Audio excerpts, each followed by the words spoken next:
everybody, it's Josh with Talk About Trek, and we are back again today just to open toys. That's right, we've got another pile of toys, this time Deep Space Nine related. And, again, we're doing this because the toys, they just look better on the shelf than they do in the box. And when we get them out of the box, we have more room on the wall for things like collector's plates, beautiful pictures, what have you. So that's why we're doing that. We will never open up our initial TNG Playmate set, which is kind of like our pride and joy of the collection, which sits in front of me here. But these boys, we got to get them open. We got to play with them. We got to get them up there, right? That's what we're here to do. So we're going to start the Deep Space Nine set with the least Deep Space Nine of the series, which is Captain Jean-Luc Picard. So this Picard is, of course, in the the Deep Space Nine era uniform. He does come with that fantastic space cap. Look at that space cap. You guys remember Pogs? These aren't Pogs, they're space caps. Anyway, what are we waiting for? Let's get in there. Calling all collectors individually numbered figures. And we're opening them up right here. Right here, we got the action base for Picard. He does come with a fine slate of accessories, as you can see here. He's got his tricorder. Well, let's get the action, or the space cap out of the way. Oh boy, you've got a directional UV light source. Brother! Tricorder, Type 2 phaser, and a field kit. And I guess the important thing for me, and the big deal of this, is I have made a video in the past, maybe more than one, about the enormous variety of Picard toys that are available out there on the market. There are so many. I'm going to have to update the video now because we've opened so many more in the past, but I am one to say, and I believe, that there are more versions of Patrick Stewart's Jean-Luc Picard as toy than anything else, right? So again, your standard Picard sculpt, nothing out of the ordinary there, but we've got him now in the Deep Space Nine uniform, which we didn't have on the Picard shelf. So another one to add to the shelf here. And again, the accessories, we'll open those later at another time. There goes Picard. Who's next? Another minor character from Deep Space Nine. We've got Q, also in his Deep Space Nine uniform, also with a space cap, right? Fantastic. So let's see what our Q has to offer here for us. And again, your standard base there, nothing to talk about there. We'll pull that off. Try to keep everything civil and organized here. So here is Q, again with a space cap, gotta love it. And he comes with his orb case, of course, for your Bajoran orbs and whatnot. Your Type 2 phaser here. You got a pad and you've got a Deep Space Nine monitor. But we are happy just to have another Q for the shelf. The Q shelf actually has none of this sized Playmates toy on it. So Q doesn't have his own shelf. The Q corner of that shelf just has some larger Qs. So having this Deep Space Nine era Q that gets popped in the mouth by Cisco, a fantastic addition there to the Q area of the shelf. So again, accessories to the side. Who's next? This is a little bit of an out there one. And again, Playmates are known for doing a little bit of the out there ones. Here we have Keiko O'Brien, formerly Keiko Ishikawa, right? Ishikawa. Ooh, I remembered. The botanist from the USS Enterprise. Of course, they were married. And she became Keiko O'Brien. And she has this full-on black suit. I don't know what that's about. She's supposed to be like a spy. I don't think so. She's just a teacher and a botanist. She has her own base. No name on it for her. And she does come with a few accessories here. So let's have a closer look at Keiko. And here's the question. Does Keiko go right next to Miles on the shelf? I don't think so. I think that would be wrong. It's got to be like the Deep Space Nine main cast, and then we'll have the Deep Space Nine other cast. Anyway, Keiko, she has got a desktop monitor. She has got a Type 2 phaser, and thank goodness she did bring her thermal bottle for a hot drink. So the Keiko, let's have a look here. Again, I mean, they kill it. They kill it on the sculpt. Look at the hair. Look at the hair. Look at the detail in her hair. Do you notice that? Do you see that? I see it. Anyway, detail on the shirt. It's all black, so there's nothing exciting there. But, I mean, just, again, here's Playmates kind of going out of the... thinking out of the box, you know. Who do we need to make? Let's make a Keiko. Let's get Keiko in there, right? Everybody loves Keiko. Alright. We've had some friends. We've had, let's see some foes, right? The Jem'Hadar, a soldier of the Dominion. The fearsome Jem'Hadar, right? Man, that era of Deep Space Nine kind of took Trek to a whole different level of, seriousness, right?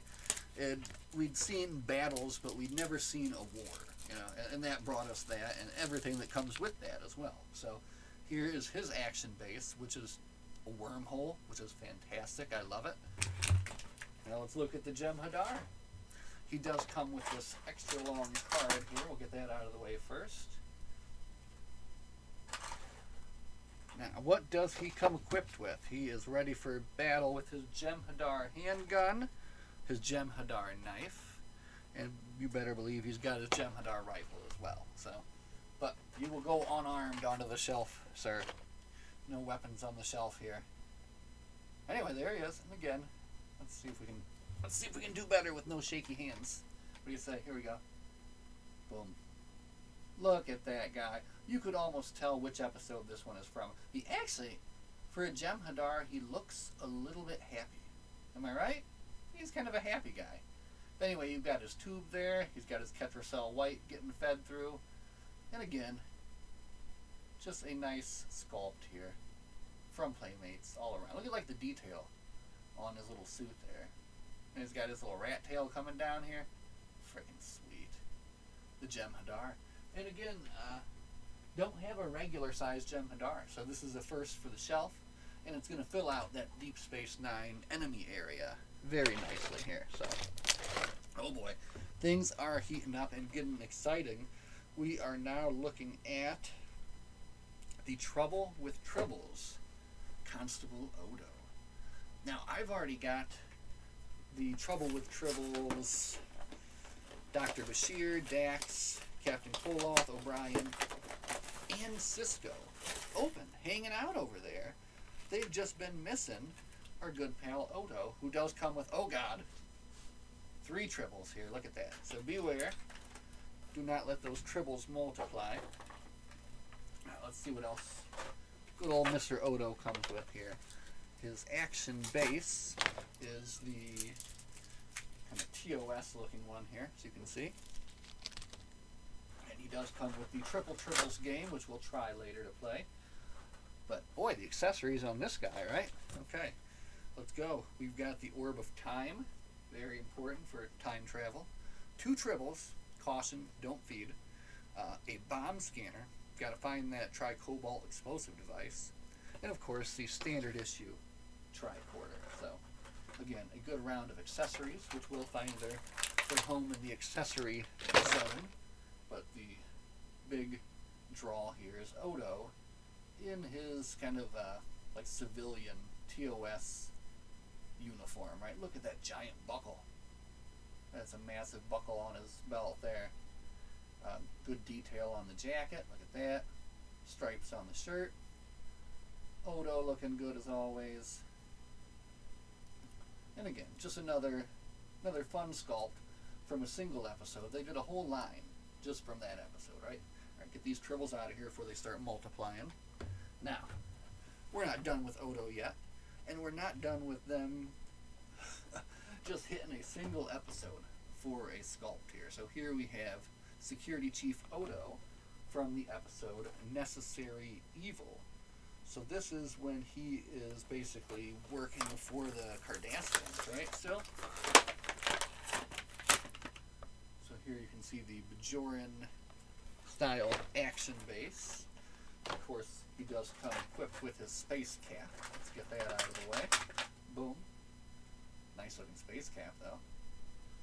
Odo from Necessary Evil. I love it. And look at the detail on his accessories here is pretty good too, because on the well, of course, he's got the Bajoran pad, and he's got the tricorder, and he's got the computer monitor. But look at this accessory right here.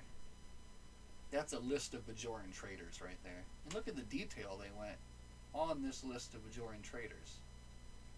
Like, look, seriously, you could make out these traders' names if you could read Bajoran right now, right? Somebody did that for us. Okay, so off to the side, and here you have Necessary Evil Odo. Looking pretty stern. He's got a nice vest. The detail on the vest looks good. A sweet looking belt. And again, a fine addition to the main cast member section of the Deep Space Nine shelf. Now, we are down to the final two, and I was torn between which one I should do last. But then I wasn't torn, and you'll see why. But the second to last here is, again, like in the last video, we got a Spencer Gifts edition. This is exclusive to Spencer Gifts. Neelix and Dax, only available there. So she is in her dress uniform, as you can see here, and we'll make a fine addition to the Dax section. And the Dax section is actually, it's pretty stacked. The Dax stacks section. She's got, I think, 4 figures back there, so 4 working on 5 here. Oh god, she jumped right out of here. She jumped the gun. Now Dax does come equipped with the standard action base.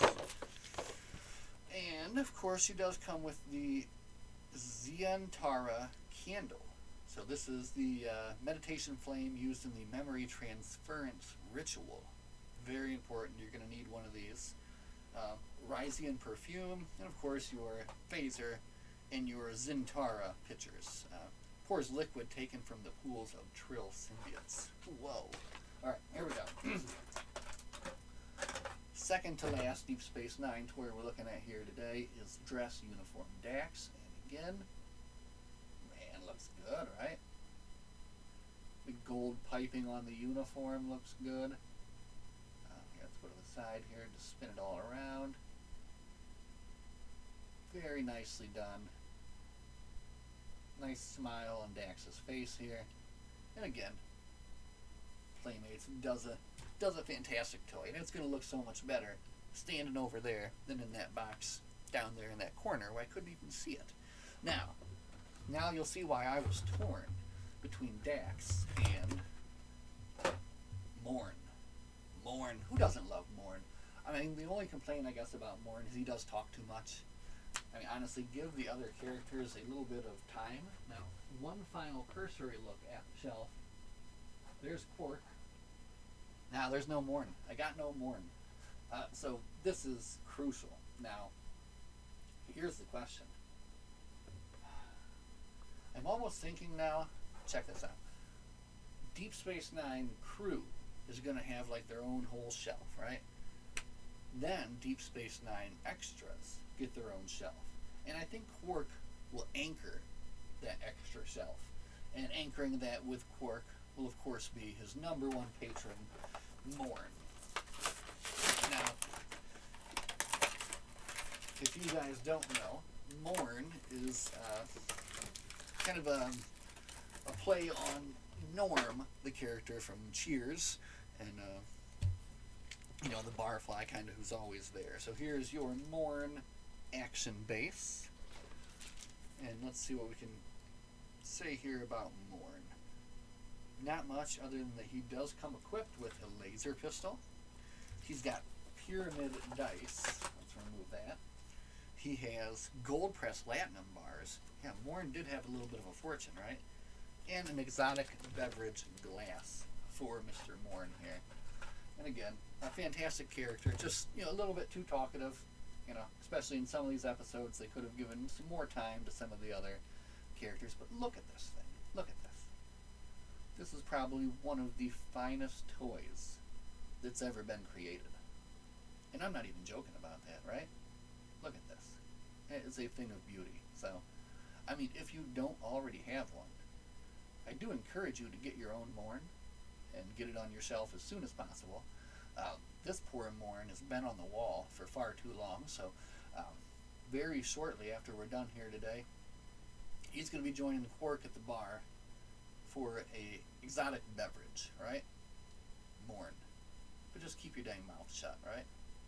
You talk too much. Alright, let's have a final look at the layout here today from the Deep Space Nine guys here. We've got Morn, we've got Dax, we've got a couple of Odos here, 2 Odos, we've got a Jem'Hadar, we've got Keiko coming in, and a little guest star action with Picard and Q. So, man, all in all, that was a good bunch of toys to open. I feel good for opening them, and I'm looking forward to putting them up on the shelf so they can be, seen in all their glory by me and you guys when you look in the background of the video here. Anyway, it's just fun to open these guys, right?